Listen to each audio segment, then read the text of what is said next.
Welcome to Basic Brewing Radio for Thursday, March 31st, 2011. I'm James Spencer. Here at Basic Brewing Radio, we're all about home brewing. With this week, home brewer Paul English shares his single malt experiment. It's probably not what you think from the title. Paul has brewed 5 small batches of beer, each with a base malt only, no other grains. And Steve Wilkes helps me evaluate the results. It's tough duty, I know. If you're new to home brewing and would like to get into the hobby for the first time, check out our website, basicbrewing.com, where you can find archives of our audio and video podcasts and our DVDs to walk you through basic and more advanced brewing techniques. Also, you can find our brewer's logbooks to help you log and track your batches of beer. You can follow me on Twitter. I'm Basic Brewing, all one word. Also, you can find me on Facebook at facebook.com/basicbrewing.james. And our show page for our audio and video podcasts is at facebook.com/basicbrewing. Thanks again, everybody, clicking on the Amazon.com associate link on our basicbrewing.com site. Whenever you think of Amazon, think of us and click on our associate link first. It won't cost you any extra, and you'll be helping us to bring you this show, and we appreciate your support greatly. As always, and we also have associate links for Brew Your Own magazine and the American Homebrewers Association on our site, too. If you have an iPhone or an Android phone, you can find our podcast apps on those respective stores, and BlackBerry users can find us on the BlackBerry podcast directory, too. Let's take a look into the mailbag. After hearing the two-parter with Kai Troyster on pH, Brad from Haverhill, Massachusetts, writes with some good advice. Brad says, as a manager and biologist/chemist, among other things, for a local Massachusetts water department, your last episode particularly piqued my interest. As Kai alluded to, and despite what professionals in my profession may believe, tap water is not suitable for everything. The water that flows magically, quotes, from the faucets and showers is not the ideal media for brewing. It is designed to have high alkalinity and, under most cases, high pH, factors that are not favorable for most, if not all, beer styles. Brad says the purpose is to make it from the treatment plant to your house without corroding and dissolving everything on the way. Most water, especially out west, is supersaturated with calcium carbonate and will scale. That's the white crust around your fixtures. All this being said, I do use tap water, Brad says, but I also have certain luxuries that most do not. One, being able to see the key composition of the water at a given minute. Brad says if you do get a water report from a utility, it will give you a target to aim at, but it was most likely at least a month old. Sometimes it takes that long to get the certain results back. It may be sufficient for a system with groundwater wells. However, most systems will change within the day and especially seasonally. And if I can just insert, this is James again, if I could just insert here, I'm in a small town, and we switch back and forth apparently between a larger water district and the local water. So, Brad's got a point there. Brad says, my recommendation is for someone who would like to play with their water is to try blending. Take some tap water and blend it with distilled water to see if it makes any noticeable difference or changes to your mash pH. It's easier and cheaper than recreating a new profile for your water from scratch. There's nothing wrong with building it from scratch. It's not for everyone. If you do, I would suggest picking up a conductivity meter or use an ohm meter to check the amount of total dissolved solids or ions dissolved in the water. Well, there you go.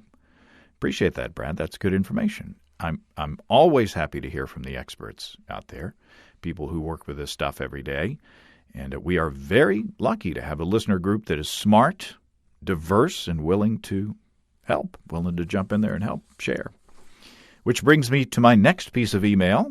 Bob from Nixa, Missouri writes, it's truly amazing how tight of a community homebrewers are. Not only is it a hobby that produces a tangible, usable, and enjoyable product, but it actually bonds folks. The way we depend on each other for support is nothing short of an awesome act of creativity and success. Example, Bob says. Including myself, there are 3 all-grain and 1 extract brewers in my circle of brewing buds. Out of the 4 brewers, 1 is a chemist with a Ph.D., 1 is a woodworker, 1 is a buyer and seller, and I am a route driver for a small CO2 delivery service. The chemist has no trouble affording equipment to create test beds and trying new things. The woodworker can create anything we need in any shape or form of tables, workbenches, bars, bar stools, or anything that can be built. The extract brewer is good at buying, selling, and finding, always scoring things we need. I'm the route driver. I always have CO2 tanks, junk parts to rebuild kegerators with, hoses, regulators, clamps, and things like that. Bob says between the 4 of us, none of us want for anything. Alone, we have one piece. Together, we not only make the puzzle, we are the puzzle. If it weren't for brewing, I wouldn't have anything in common with these fine folks and never would have crossed paths with them. Because of this common friendship, we are better people. Bob says, I hope there are more homebrewers out there trading their talents and resources within their own circles. Nicely put, Bob. Very nicely put. I kind of feel all of y'all out there are a part of my brewing circle, my virtual brewing circle. And I know that my beers are better because of all the interaction. And, in these times of strife and, friction between people, it's nice to have something that brings us all together. Which brings us here. Let me step down from my soapbox. I appreciate that note. That was very well put and a nice story. And I appreciate Bob sending that. When I got a note from Paul English saying that he was conducting an experiment in brewing with different base malts, I was intrigued. Paul brewed small batches with the same simple recipe, substituting base malts that he had on hand to see what the character of each was. And he asked me if I wanted to taste the results, and I said, sure. Well, Paul English, welcome to Basic Brewing Radio. Hello, James. Well, talk to me. Give me some background. Let's start out, I always like to find out how long people have been brewing and what you like to brew and all that. So give us some background on who you are as a brewer. Okay. Well, I've been brewing probably for about 4 years now. Started off just doing extract brewing, out of a bucket, just like everybody else, and kind of have progressed after about a year and a half into doing some all-grain brewing just to get a little bit more control into the brewing process. And then recently I've kind of done a 180 and kind of gone back to the roots and done a little bit of extract brewing and trying to simplify the process a little bit, just trying to help isolate different parts of the process and get a better handle on the different ingredients and what they do to the flavor of beer. Ah. So using extract is kind of a shortcut in experiments to kind of isolate ingredients and isolate parts of the brewing process to kind of use as a control? Exactly. The malt extracts that you get today are pretty consistent, and I find that a great way to kind of have a quick base to do hop experiments and things of that nature.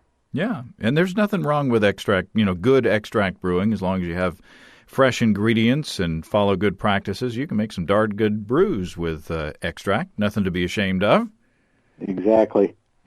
So talk about this experiment that we're tasting, that we're talking about today, that Steve and I tasted actually yesterday.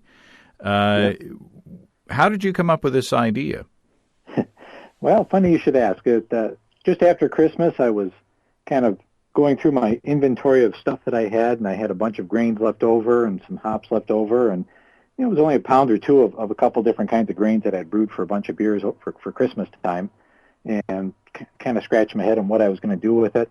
And I started thinking about the equipment that I had on hand. I had 5 1-gallon jugs sitting around for some of the other experiments I'd done in the past, and kind of thought about it. And I had a 2-gallon igloo cooler down in the basement that was just sitting there collecting dust, and kind of reminded me of one of the episodes on Basic Brewing that kind of said where we had brewed a 6-pack of I'm trying to think, was it an IPA that you had brewed? Yeah, we started out with a 6-pack of IPA extract. Yep, using that method, and I thought about it, and I said, well, gee, a pound and a half, 2 pounds of some of these grains is probably just about enough to brew a 1 gallon or 2 gallon batch of beer and kind of isolate out what these different base grains taste like.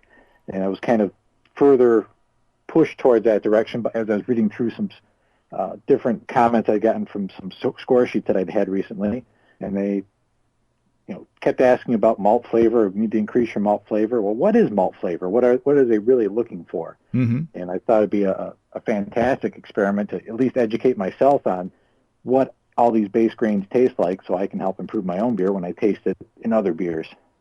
We kind of made a stab at this experiment, but I didn't add hops, which wound up to be a big mistake because we got some weird tastes that we attributed to souring from dry yeast, I believe. I'll have to go back and look at those episodes, but you were much more successful, I can say, from the testing yesterday. So talk about the recipe that you used and the methodology. Okay. Yeah, for the most part, what I did is I used some brewing software, but there's a lot of spreadsheets available online as well that do a similar task. More or less what I did is I just figured I'd take a pound or two of grain and come up with how much grain does it really take to make a gallon of extra of wort coming out at about 1056, 1.056 original gravity, and calculate how much base grain it would take to then sparge through it and get the amount of wort out of that.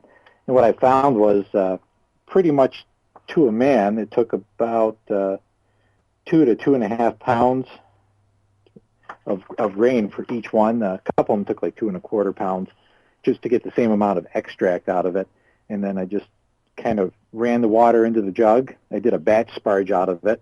So I kind of put the grains in there, fill it up full of water, let it sit for an hour, and then drained it out.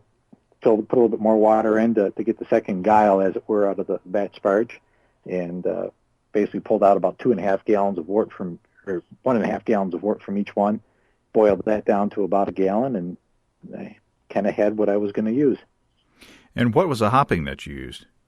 I had some Saaz hops left over, and what I chose to do was actually hop it at 60 minutes and basically put about 15 to 18 IBUs. I forget how much I did, but it was consistent for all of them. And basically put the same, about a quarter ounce of Saaz hop in at 60 minutes, and just so I'd have some background bitterness to counteract the malt sweetness. Mm-hmm. But I tried not to put any 30-minute or 15-minute or last-minute additions, so I didn't have any of the hop flavor and aroma messing with the grain itself. Right. And which were the malts that you used? And why did you choose them? And tell us a little bit about each of these. Yeah, the 5 that I used was Pilsner, Maris Otter, Vienna. Let's see what else we got. Munich, and then an Ashburn mild. And kind of the reason why I use those 5 to start with is I had them on hand. I would have liked to have also done a 2-row malt in addition and done a 6 beer experiment, but I didn't happen to have any 2-row left over. The Munich, a lot of people use it in Dunkels and also to kind of beef up some Vienna lagers and some other German beers, and it's got kind of a bready taste to it, supposedly. Vienna is a little bit less kilned malt, so it's a little bit lighter color, but also has kind of a bready, toasty character to it. And then the other one that most people aren't familiar with is Ashburn, which is kind of a mild malt, is how Bryce sells it. Mm-hmm. And essentially it supposedly has a lot of kiln characteristics similar to a Vienna malt, but it's kilned a little bit differently. And one of the beers I happen to really like out of that I drink quite often happens to use that instead of Vienna for its Vienna lager. So I thought I'd try that and be able to compare that side by side with Vienna and see how closely it mimics it. Then Maris Otter is kind of a British base malt that has kind of a not just a grainy but also kind of a crackery flavor to it, supposedly. And then Pilsner malt, which just about everybody's familiar with, that's used across the board in Budweiser and every other kind of beer. It seems mm-hmm. like it's light at all. Now, I guess we should say that to carbonate each of the of the bottles you primed with Cooper's carb tabs, right? That's correct. Typically, if I had a larger batch, I would have either probably would have put into a 5-gallon bucket and added a proper amount of sugar and racked off of that into bottles. But because this was just 1 gallon size, the ability to put in an exact amount into these jugs and re-rack off, and the amount of losses that you get as you go seemed pretty problematic. So I kind of cut out a step and just grabbed the Cooper's drops off the shelves at the local homebrew shop. And turns out if you put one of those in each of those bottles, it gives it pretty close to the proper amount of carbonation to it. So now the Coopers, that's kind of the big lemon drop looking. Yeah, those are kind of I call them cough drops, but it's kind of like sugar candy. Now Muntons also has a similar product that I've used in the past that I really like. It's kind of aspirin shaped, and those seem to be, you basically can kind of moderate those and put 1, 2, 3, or 4 in a bottle depending on how much carbonation you want.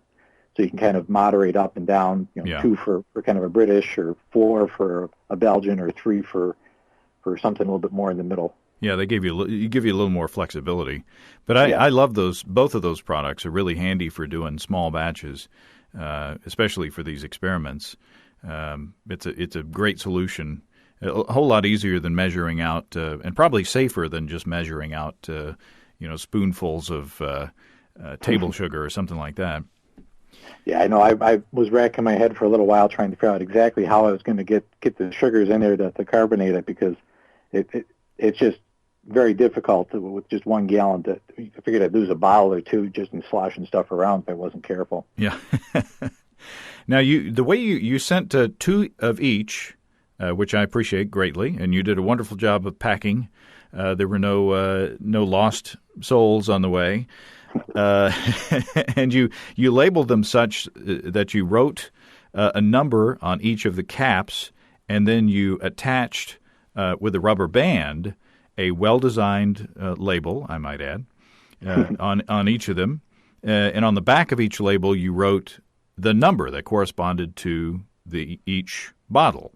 So what Steve Wilkes and I did is we had some time while we were waiting for our sauerkraut dish to simmer as we were shooting the most recent episode of Basic Brewing Video yesterday.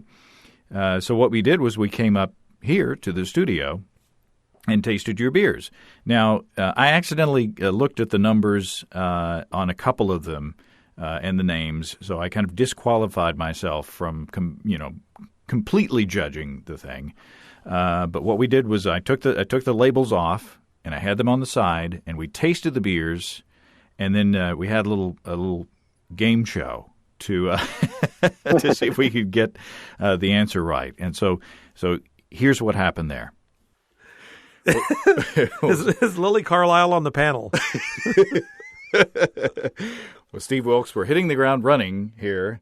Gosh, we're trying to do a lot this afternoon. We are. We're cooking food. It's simmering. We've got sauerkraut and Polish sausage simmering right now, even as we speak. We're about to go after this and shoot the video podcast, which could be a train wreck after this.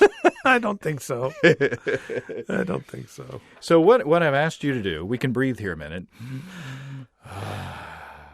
Okay. Paul English, home brewer from Plainwell, Michigan, has sent us an experiment. Here we have beers made with Auburn, mild malt, Pilsner, Munich, Vienna, and Maris Otter.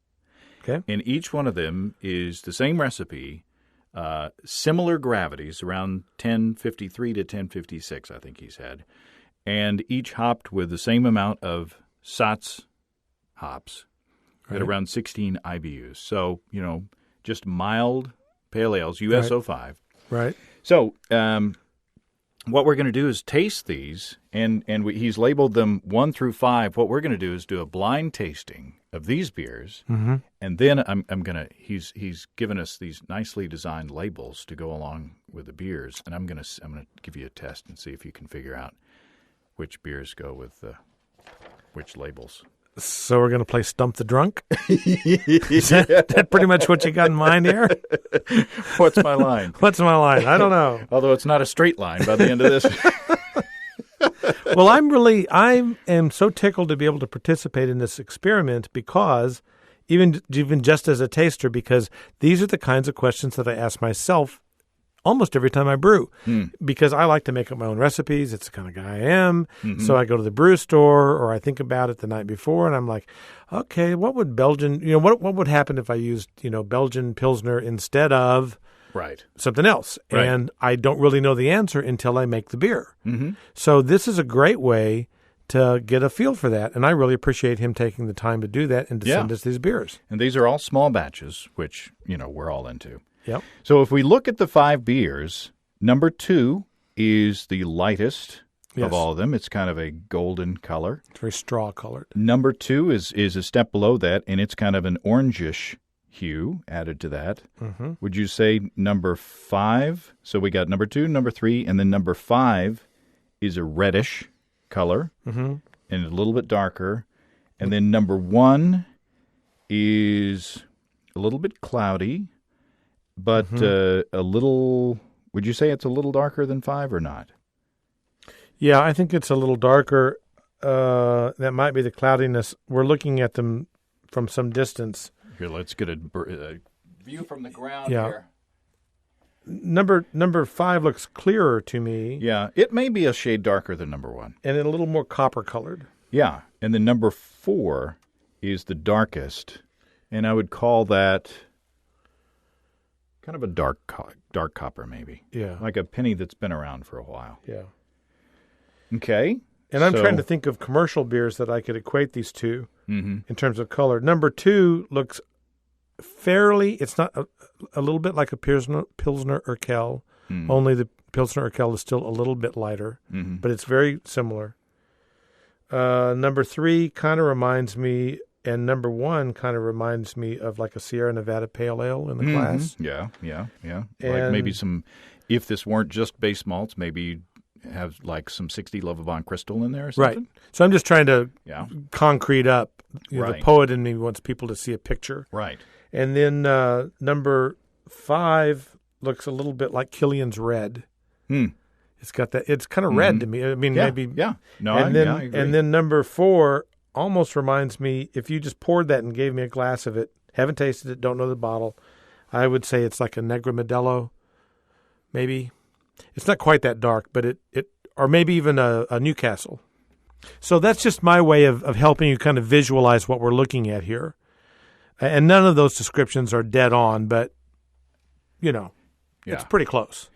Now, shall we just do a little bit of and we'll edit some of this out, but let's just spend a couple of minutes just sampling, experiencing the beers. Experience the beer. Number 1. Very nice, clean, sweet. Kind of fruity, yeah. I'm not picking up a lot of roast. Fruitiness. Fruity would be a word that I would use. Fairly well balanced, though. Yeah, it's definitely, it's got almost a like juicy fruit gum thing going. Mm-hmm. It's kind of the Paul Lind of beers. I can't. I'm going to do the evil villain voice from. Okay, so number 2.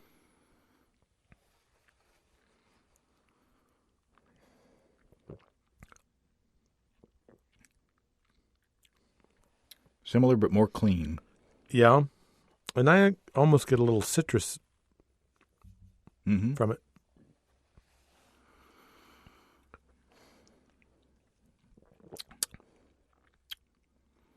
And I get a little more graininess. Yeah. Yeah. It does. If I were to close my eyes, I would say that is a lighter. I'm going to pour us a little rinse water. Yeah. Please do. Just a little mouth. Thank you. Cleanse. That's a good idea. If you had an oyster cracker, I'd eat that too, but I'm totally unprepared. Number 3.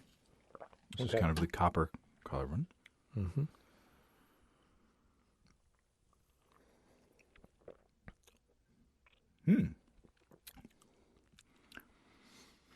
That is a teeny bit more roasty, Yeah. kind of grainy. Kind of grainy. I agree. This is the first one that I would drink as is. Does that make sense to you? Yeah. It's like seems like this is a complete beer. Now that tastes kind of familiar, and I'm. What are you on? No time for sergeants. Put some lighter fluid in it. I'm wondering. I'm wondering if I know what that one is. I have a guess about it too. I accidentally peeked at some of these, so I won't. I'm going to take myself out of the judging. I'm gonna be the guinea pig. Mm-hmm. And so I have an idea about that one. The other two I don't really. Number 4. Okay.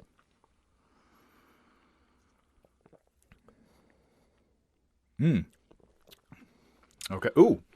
Now that has a different character. That's kind completely different. That definitely has some sort of a more roasty character, in my opinion. Yeah. It is darker than most of the others. It's got more body. Mm-hmm. It's definitely a little roastier. There's what? Do you want to take a guess on any of these? Because I want to say some things about these beers. Well, that as descriptors that might influence you, but I don't want to.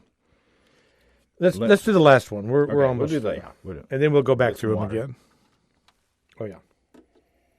I mean, I have some ideas. Okay.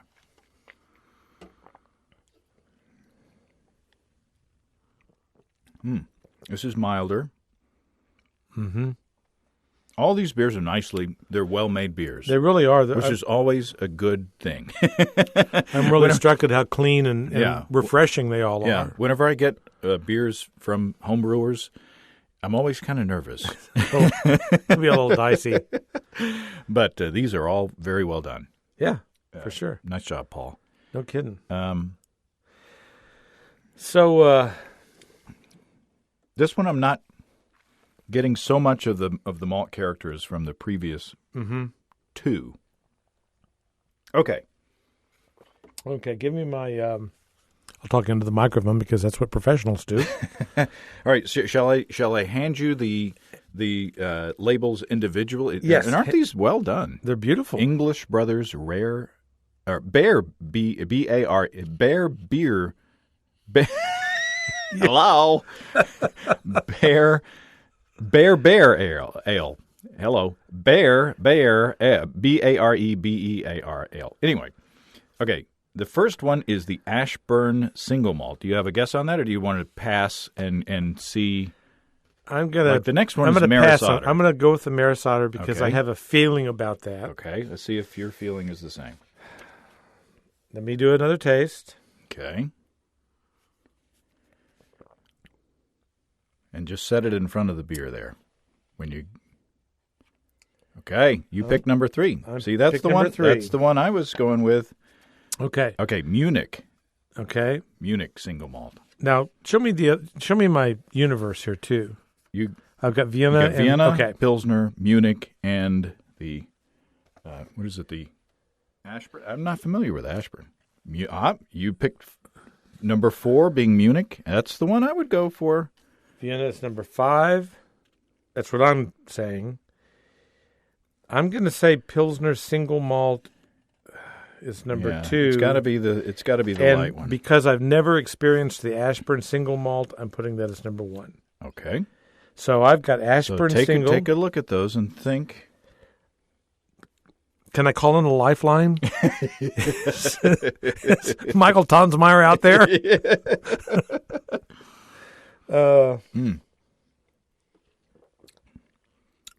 Number 1 has got more of kind of a winey quality now. See if you get that. It does. Yeah, as they're warming up, obviously we're getting more of the flavors of the malts. I think you hit it with the Maris Otter. That's a very familiar. I've gone through a 50-pound bag of Maris Otter. Yeah, I was going to say I should know what that's like. That's my base malt. I brew almost all ales with Maris Otter. Yeah, number 4 has a very kind of German lager kind of character that I would guess it's either Munich or Vienna. More Munich. I'm thinking it's more Munich. Of course, I'm just pulling out of my hinder regions. Well, see, I'm afraid to comment because I might be wrong, and then I'll look like an idiot. But well, let's look at the 2 that we feel most strongly about. Okay. Number 2, the Pilsner Single Malt is correct. Good job. Woo! Good job. Okay. Number 3, the Maris Otter Single Malt. Correct. Correct. All right. We should quit now. That's right. I want to take my money and go. What do you think, Munich? I think that's Number Munich. 4? Number 4. Number 4 is correct. Yep, because so it's far, a little heavier. Oh, my goodness. We're 100%. And then, Could it be? Drum roll, please, sir. Oh, we flipped. Boom, We flipped 5 and 1. 3 out of 5 is not bad. Especially with a malt that we don't have any experience with, Ashburn. That's not bad, though. That's pretty darn good. The reason I did it in the order I did was because the Vienna, the one that I called Vienna, tasted the most to me like a Vienna-style lager that I'm familiar with, which is going to be Negra Modelo. Even Dos Equis, although it's lost most of its Vienna character, but it was very familiar. The one that turned out to be, to be the Ashburn. Yeah. There we go. Well, I was just wrong. But this one tasted Number one. Thank you. Which is the Vienna. Didn't taste like Vienna. And because I just got through brewing a Vienna beer.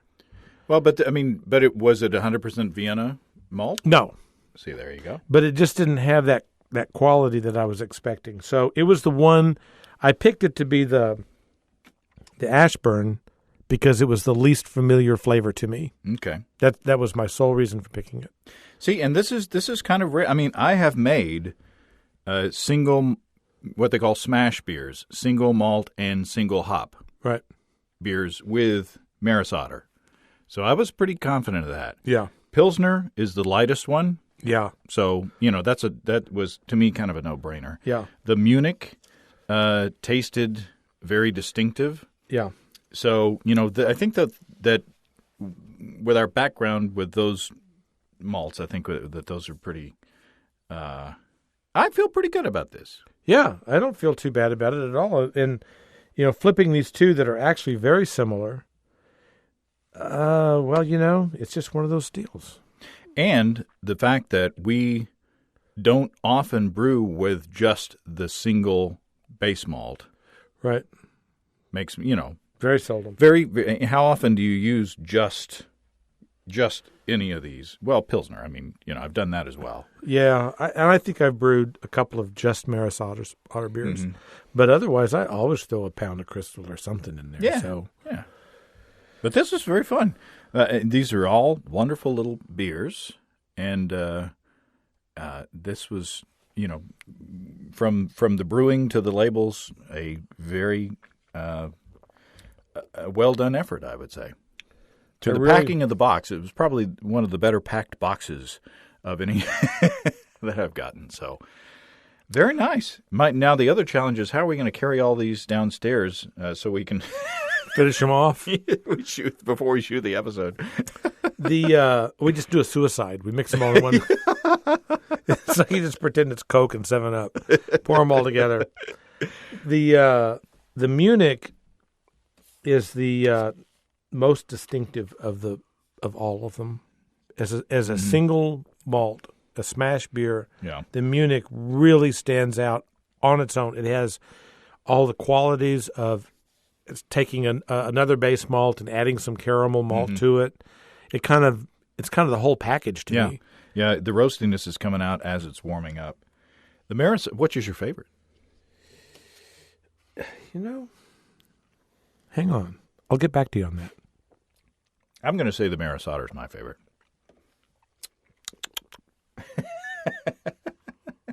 Please stand by. I think the Munich's my favorite. The Pilsner, not so much. The Pilsner, I want it to have something else going on. Well, of course, the Pilsner is an ale. Right. So, if you were to do side by side on lagers, right, with this, maybe the Pilsner would win out. Very nicely done. Thank you, Paul. And Yeah. this is going to be the center of the donut. I'm going to be talking to Paul here in a second. So you can say thank you to Paul. Thank you, Paul. And thank you, Steve. This was great fun. And, and this actually helped me a lot. I really like this experience. So, Paul, do this again with some other Golden Promise and honey and Belgian Pilsner. I'll give you a list, and you can just send them on.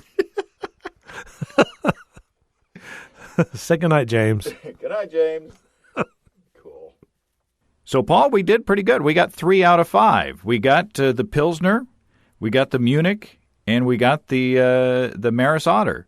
So I thought we did pretty good. And not having been familiar with the Ashburn, which was kind of a wild card, I'm going to blame it on that. That's what it wasn't lack of expertise or skill. It was because, there was a wild card thrown in there. That just goes to show you just how close those two seem to be to each other. It really is just that close. So what was your take on the experiment? What did you get out of it? Well, I very much was impressed. I've never done an all Munich beer before, and I was actually really impressed with the flavors that I got out of that. Mm-hmm. Actually, of all 5, if I was to drink them straight, I think that the Munich was kind of my favorite by far. I was impressed how much was in there. I've always been adding a pound or two to my beers, and I might be adding a little bit more in the future just based on that. Yeah, it was tasty. I mean, they were all, as we said in the recording, they were all very well done, and they were all very drinkable. So it's interesting that on a lot of beers that we brew, or at least that I brew, I seldom do what you did, which is a single malt and single hop beer. I like to blend things. I like to mix things around a little bit, and when you do that, obviously, you don't get the experience of tasting each of the individual ingredients. So this, to me, was a very valuable experience.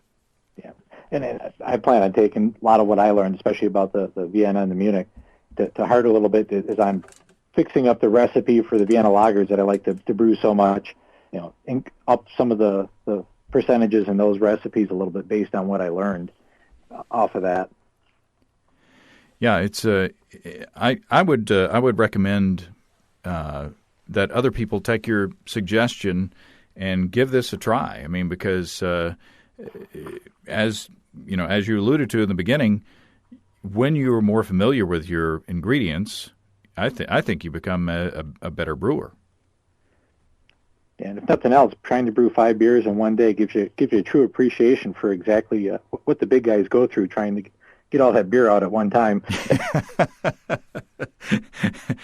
Production line processes. Exactly. Production line issues. So if you were to do it again, how would you change the process, or would you change the process? Probably the two biggest issues that I had, one of them was each of the jugs that I had, as things settled out, I ended up cooling the beer the wort in a snowbank before I put it off into the jugs. And it's the beauty of living up north. You got to use what you got. Yeah. But I ended up with a lot of trub in the bottom of each one, and I would probably try to change the process a little bit so that I would let a little bit more of it settle out, just because I lost probably a bottle or two's worth of beer out of each jug. Just trying to keep it nice and clean out of each one. I'd leave a lot of beer left in there just so I didn't suck up the extra trub, and it took a certain volume itself. Yeah. And then the other thing that I learned is if you got a 1-gallon jug, you probably only want to fill it up about 3/4 of the way. I filled it up probably only about a fifth of the space left, and I can tell you each one was burping right out the top of the jug for quite a while. It made quite the mess in the refrigerator for a day or two. Now you used I don't think we did we talk about the yeast that you used? You used Safale USO5, didn't you?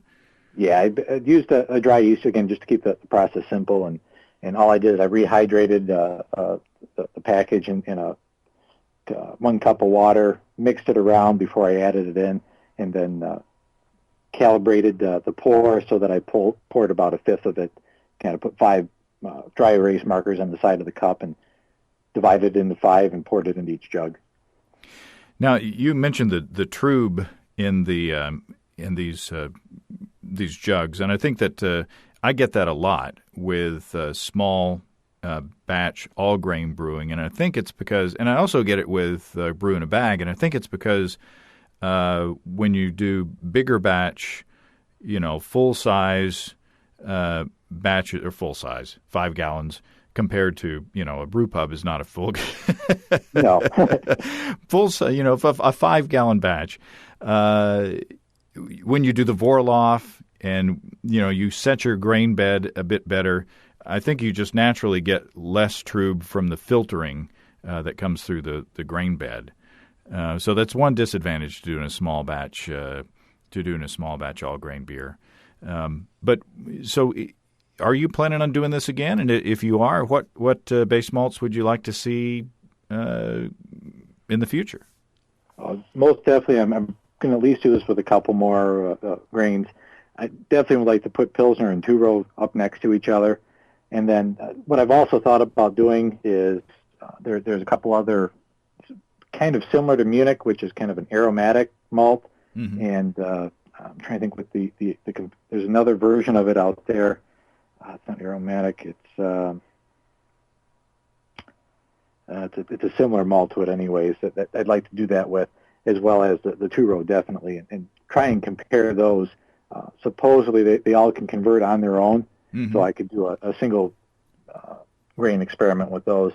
And that's kind of probably an important thing to point out to people who might be doing this for the first time. If you got crystal malts, you definitely don't want to be doing an experiment like this without some base malts in there, because otherwise all you wind up with is sugar water. Yeah, that's true.